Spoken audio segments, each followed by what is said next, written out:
Hello everyone, it's Houndawg again, flying with you in another historical aircraft from the past 100 years of U.S. Navy carrier aviation.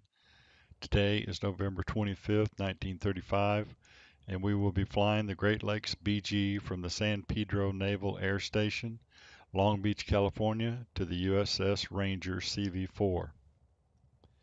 Clear prop.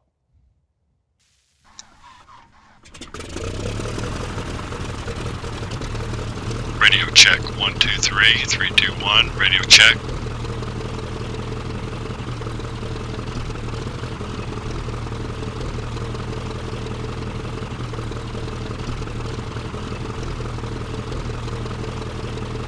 Controls are free and clear.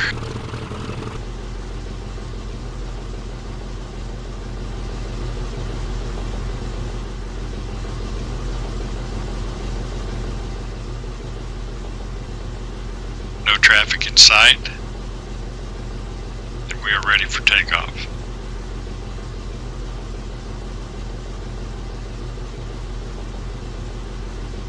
Adding power.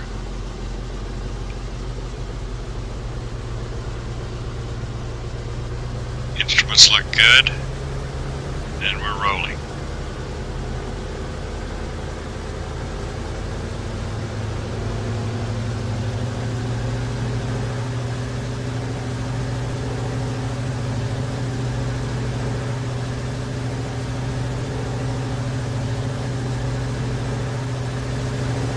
We are airborne. In 1933, the U.S. Naval Aircraft Factory issued contracts to two companies, the Great Lakes Aircraft Corporation and Consolidated Aircraft, to develop a prototype two-seat dive bomber, capable of carrying a 1,000-pound bomb load, which was twice the load of similar scout bombers such as the Vought SBU and the Curtiss SBC Helldiver. The Great Lakes Aircraft Company, who had previously built the TG-1 and TG-2 variants of the Martin T-4M, won the competition. The winning design was a two-tandem seat biplane with single-bay unequal span tapered wings and a fixed undercarriage with a tailwheel. It was powered by an air-cooled two-row 14-cylinder Pratt & Whitney R-1535 twin Wasp Jr. radial engine, producing 750 horsepower. The final production BG-1 aircraft included an enclosed cockpit for the pilot and the observer gunner. It was almost 29 foot long with a wingspan of 36 feet and a maximum weight of 6,347 pounds. The BG had a maximum airspeed of 188 miles per hour and a range of 549 miles with a 20,000 foot service ceiling. It was armed with one forward-firing .30 caliber Browning machine gun and a single flexible mounted rear machine gun. The BG entered service with the Navy on the USS Ranger in October 1934 and with the Marine Corps in 1935. It continued in frontline use with the Navy until 1938 and with the Marine Corps until 1940. It was also used for utility duties at shore bases until June 1941. While the Great Lakes BG never participated in actual combat, it did play a significant role in training pilots who later flew more advanced dive bomber aircraft, such as the Douglas SBD Dauntless. Over 60 of the BGs were manufactured by the U.S. Navy and Marine Corps, but was the only military aircraft that Great Lakes produced in any real quantity. A later modified prototype included retractable landing gear and an enclosed bomb bay, but was never ordered by the Navy. Now a few facts about the USS Ranger CV-4 was commissioned on June 4, 1934, and was the first U.S. Navy ship to be designed and built from the keel up as an aircraft carrier.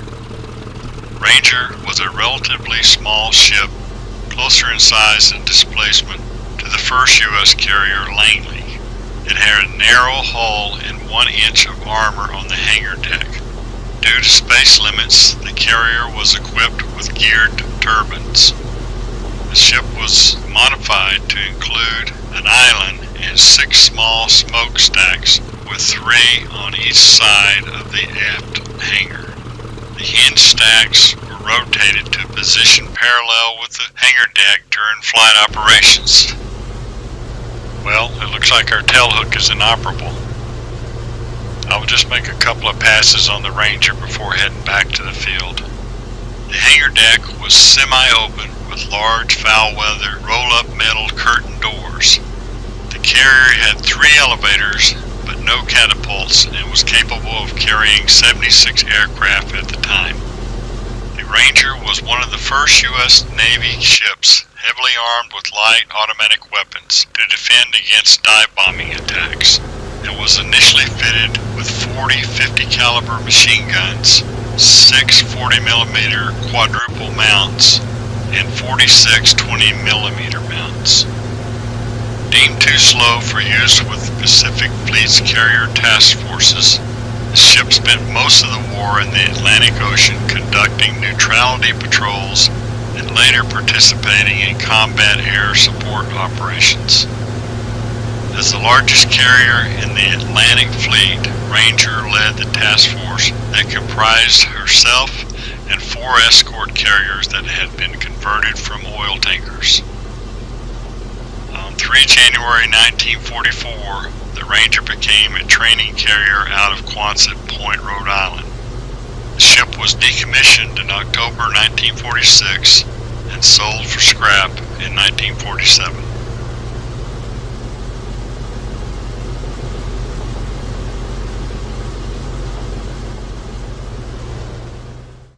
While we are flying home, let me introduce another dive bomber that preceded the Great Lakes BG.